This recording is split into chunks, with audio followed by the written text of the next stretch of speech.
Okay, yan mga ka-motorworks, isang Euro 150 Danari, hard starting siya mga ka-motorworks. Na-adjust na yung valve clearance nito, pero hard starting pa rin siya. Okay, ngayon ang gagawin natin dito mga ka-motorworks, bubuksan natin yung kanyang karburador, pati yung kanyang air cleaner. Lilinisin natin ng maayos yun at bubugayin natin ng compressor. Pahanginan natin siya ng compressor para maalis yung mga dumi niya. Okay? Ganyan din yung mga ginagawa ko sa mga mataas yung minor, ayaw nang bumaba. Okay? Ayaw nang bumaba yung minor. Okay? Dapat lang yun, linisin ng maayos yung karburador. Ipapakita ko sa inyo kung ano yung mga dapat linisin sa karburador. Okay? Hard starting siya, nakita nyo, no? Ngayon, gagawin natin siyang one click na lang. One click o pakalawa, aandar na yan. Okay? Kakalasin ko muna mga ka-motorworks.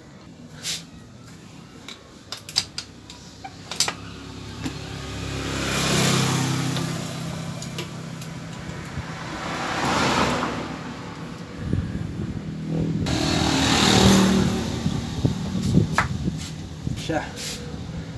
Tara, linisin natin. Dito tayo.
Ito yung sinasabi ko mga ka-motorworks.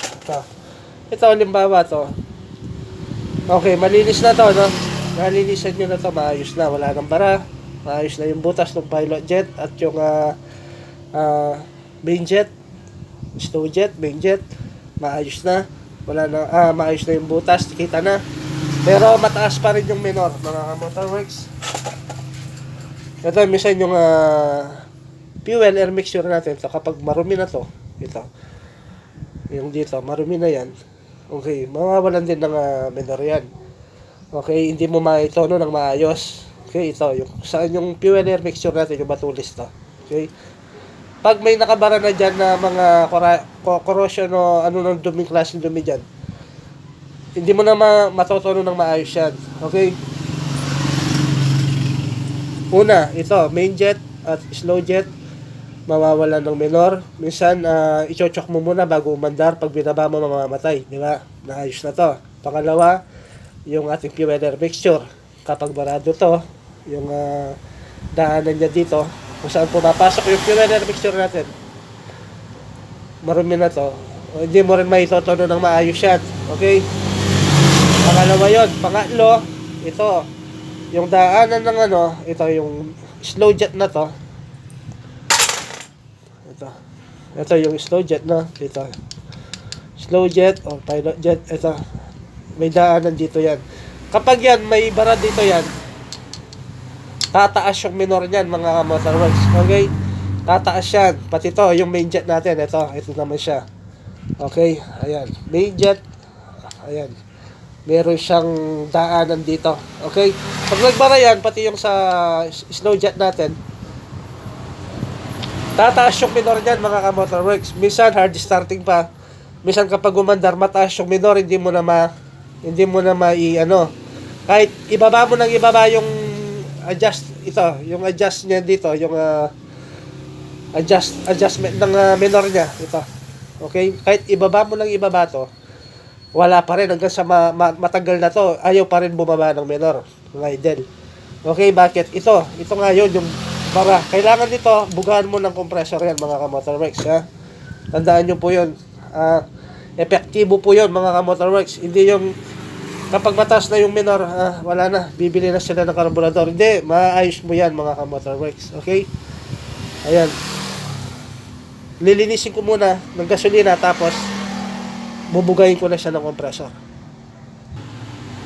Okay ka-motors, unang-unang bubugayin natin ito, yung kanyang mga pilot jet at main jet.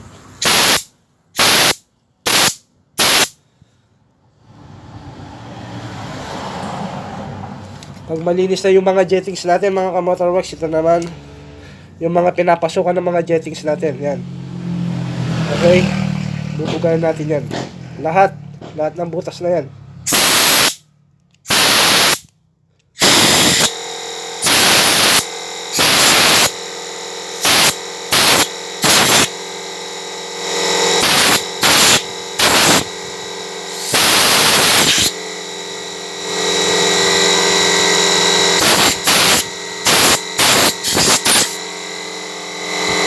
Ito, nilalagay ko na po lahat yung mga jettings niya, mga ka-motorworks.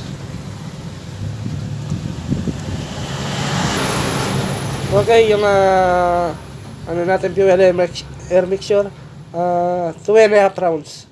Okay. Mga ka-motors, pati yung kanyang air cleaner, yan, lininis natin yan ng maayos. Okay ka-motors, tara, ilalagay na po natin siya.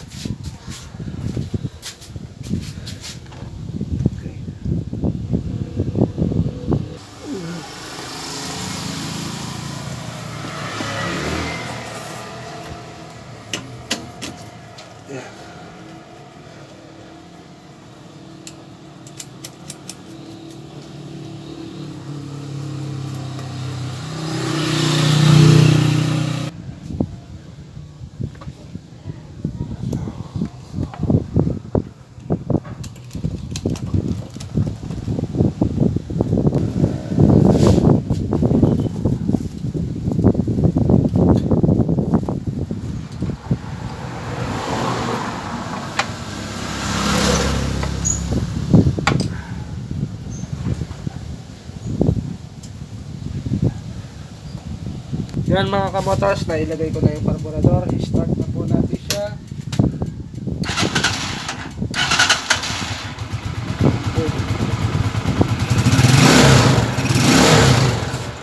Ito po. Okay.